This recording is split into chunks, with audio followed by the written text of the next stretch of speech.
Welcome to a tutorial on how to use Rescue's File Manager to transfer and manage files during a Rescue remote session. Before you begin, ensure that the agent's technician group has permissions to launch File Manager. If this feature is not available on a technician's account, please contact the account administrator to activate it.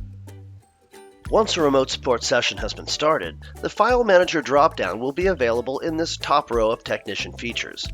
Select the drop-down, and then choose to Launch File Manager Session. Using drag and drop is the quickest way to copy items from one computer to another. On the left is a technician's computer folder, and on the right is an end user's computer folder. Simply drag and drop one or more files to be copied over. Synchronize and Replicate are two other features in a File Manager session. Synchronize allows you to synchronize and duplicate data in both folder locations without losing any data. It will also update any older files with newer versions if they are available.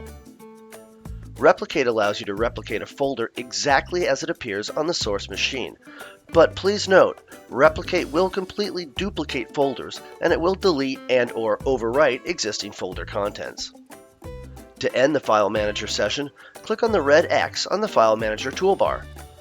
And that's how to easily and securely transfer and manage files between computers using Rescue.